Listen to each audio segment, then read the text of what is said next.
Bismillahirrahmanirrahim. Assalamu alaikum. Class 7, subject English, topic modal auxiliary verbs. So come toward lesson number 6, modal auxiliary verb. Before knowing what are modal auxiliary verb, you should know that what is a verb. So verb is an action word, and there are two types of verb, that is primary verbs and modal auxiliary verbs. ठीक है? Then there comes two subtypes of primary verb. One is main verb and the other is helping verb. तो आज हम जो पढ़ेंगे वो है model auxiliary verbs. ठीक है? Come toward the modal auxiliary verbs which are should, ought to, must, can, may. ठीक है? Should is use to express obligation, advice and duty. Should जो है वो क्या एक्सप्रेस करता है, क्या जाहिर करता है? एक नसीहत ज़ाहिर करता है, एक ऐसा काम ज़ाहिर करता है कि मतलब ये काम हमें करना चाहिए. एक ड्यूटी ज़ाहिर करता है कि ये ड्यूटी हम हर हाल में निभाते हैं. ठीक है? तो हम कहते हैं कि you should do your duty, मतलब कि हर हाल में ये करना है. ठीक है? There is no past form of should की कोई पास्ट फॉर्म नहीं होती. ठीक है? जैसे for example you should respect your elders. आपको चाहिए कि आप अपने एल्डर्स के, अपने बड़ों की इज़्ज़त करें. You should not talk when your teacher is teaching. आपको तब बातें नहीं करनी चाहिए जब आपकी टीचर पढ़ा रही होती है. You should they join their duty in proper uniform. क्या उनको प्रॉपर यूनिफॉर्म में ड्यूटी सर अंजाम देनी चाहिए. Come towards ought to. Should and ought to are similar in usage and can often replace each other. Should और ought to अब एक चीज़ है. ठीक है? हम एक सेंटेंस में should भी लगा सकते हैं और अगर should ना लगाएं तो उसकी जगह ought to लगा सकते हैं. ठीक है? लेकिन हम मोस्टली should ही यूज़ करते हैं. ठीक है? लेकिन अगर आप लोग ought to लगाएं तो सेंटेंस का मीनिंग चेंज नहीं होगा. ठीक है? वो वही वाला रहेगा. अब देखें, you ought to respect your elder. ठीक है? आपको चाहिए कि आप अपने बड़ों की इज़्ज़त करें. देखा आपने कि मीनिंग वही सेम है. You ought not to talk when your teacher is teaching. आपको तब बातें नहीं करनी चाहिए जब आपकी टीचर पढ़ा रही होती हैं.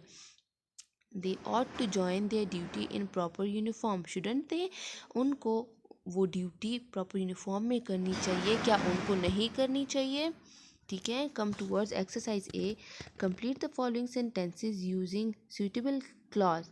यूज शुड और ought to in your sentences. कहते हैं कि जो नीचे दिए गए सेंटेंसेस है इसमें से आपने शुड एंड ought to वाले वर्ड्स यूज़ करने हैं. अब देखें, मैं आपको समझाती हूँ कि कैसे. Number 1 is when you get up in the morning you should recite the Holi Quran. जब आप सुबह उठती हैं तो आपको क्या करना चाहिए? आपको कुरान की तिलावत करनी चाहिए. ठीक है? Number 2 is when someone gives you a present you ought to say thank you. जब आपको कोई तोहफ़ा देता है तो आपको उसे शुक्रिया अदा करना चाहिए. Come toward the first sentence. यहाँ पे शुड लगा हुआ है. ठीक है? अगर हम यहाँ पे ये ought टू भी शुड की जगह यूज़ करें तो भी मीनिंग सेम आएगी. ठीक है? अब नंबर 2 सेंटेंस देखिए जहाँ पे शुड टू ought टू लगा हुआ है. ठीक है? अगर हम ought टू की जगह शुड लगाएं तो भी सेंटेंस उसी तरह रहेगा. ठीक है? Number 3 is when you meet someone you should greet them.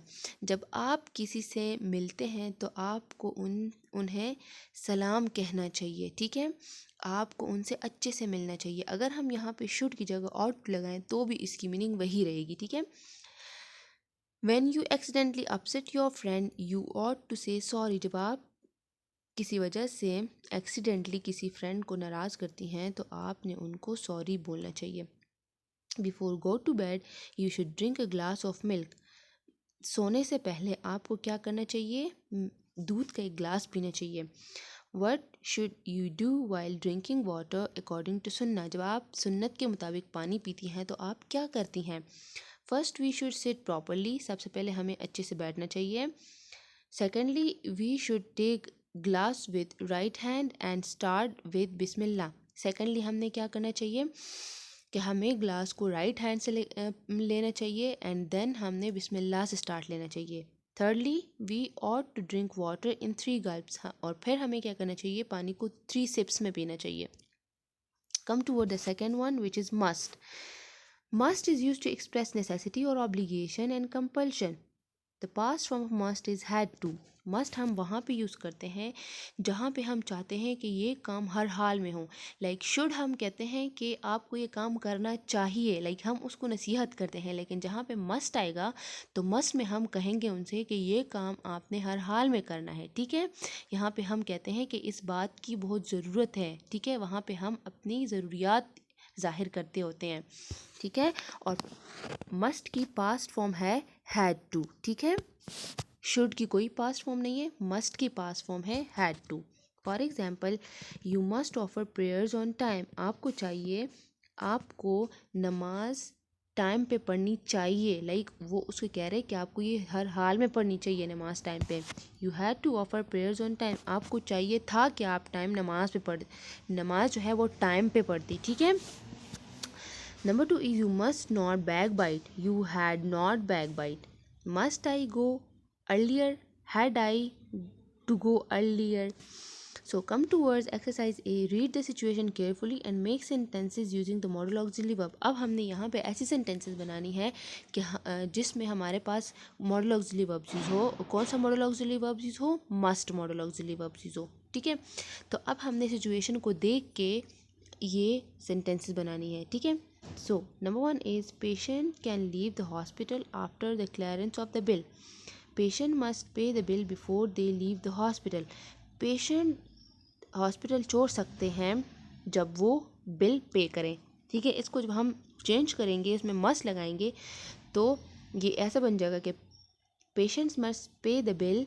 Patient को बिल अदा करना चाहिए before they leave the hospital, उससे हॉस्पिटल को छोड़ने से पहले, ठीक है।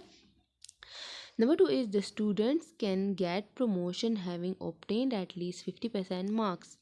The students must get 50% marks to get promotion. You can't go out before offering asar prayer.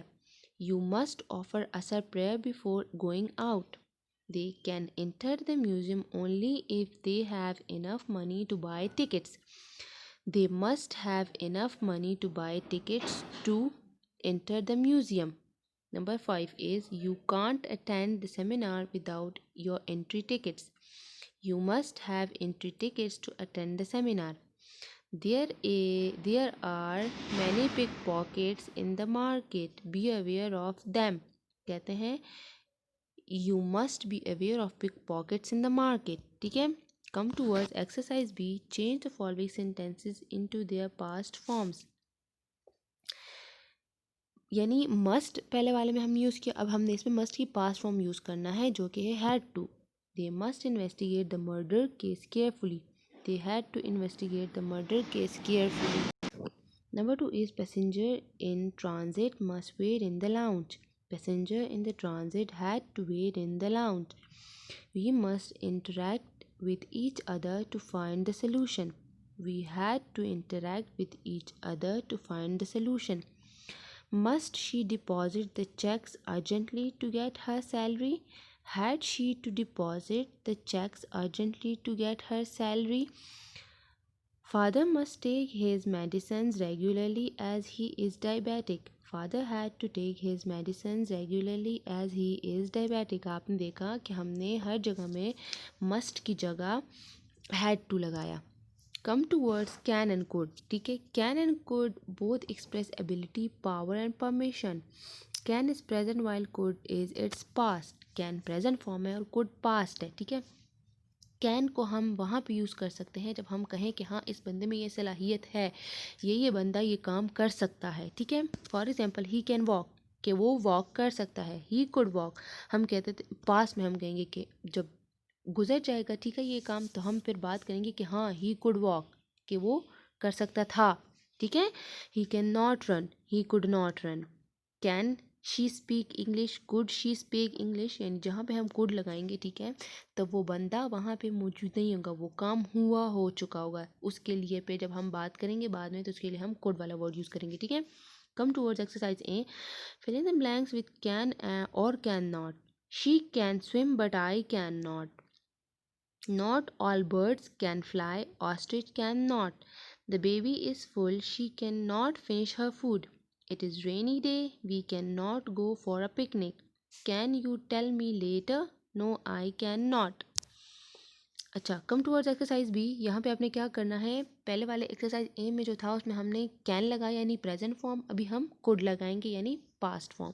ठीक है, change the following sentences into their past forms. He can ride a cycle. He could ride a cycle. They can buy some gifts. They could buy gifts. The students can take one more day to return these books. The students could take one more day to return these books. Children cannot hear the sound clearly. Children could not hear the sound clearly. Can your parrot whistle beautifully? Could your parrot whistle beautifully? Now come to words may and might. May and might दो ऐसी model auxiliary verbs हैं जिनको हम present में भी use कर सकते हैं एंड पास्ट में भी यूज़ कर सकते हैं। ठीक है, हम सिचुएशन को देख के फिर ये लगाते हैं। ठीक है, may and might both express possibility, permission और विश और पर्पस फॉर प्रेजेंट और फ्यूचर। हम देखते हैं किसी से परमिशन लेनी हो जहाँ पे हम वो जाहिर करें कि हाँ यहाँ पे ये काम हो जाए यानी पॉसिबिलिटी हो उसमें। ठीक है, जैसे कि इट मे रेन टुडे, कि हो सकता है आज बारिश हो जाए। ठीक है, इट माइट रेन टुडे, ठीक है, कि हो सकता है बारिश हो जाए। ठीक है, दोनों को हम किसी सिचुएशन के मुताबिक यूज़ कर सकते हैं जो प्रेजेंट हो या फ्यूचर हो, दोनों जगहों पे। ठीक है, so he may not go, he might not go, may we join you, might we join you, permission है। ठीक है, पॉसिबिलिटी मीन्स कि हो सकता है ये काम हो जाए। ठीक है, exercise A, fill in the blanks with may और may not. So may I come in, you may leave now if you wish. Sadia may attend the party but Huma may not. They like video games but father may not allow them. Put down the key, put down the knife, you may hurt me. Come towards exercise B. Rewrite the sentences using can, could, may, might. Meaning must remain the same. ठीक है, जहाँ पे can और could की ज़रूरत हो हम वहाँ पे वो लगाएंगे, जहाँ पे मे और माइट आता हो तो हम वहाँ पे वो दोनों लगाएंगे। Ali's eyesight is weak. He is not able to see far. Ali's eyesight is weak. He cannot see far. Will you allow me to go outside? May I go outside? He was a champion. He was able to swim in deep sea. He was a champion. He could swim in the deep sea. I wish Allah will help you. May Allah help you. He said he would win the contest with better preparation.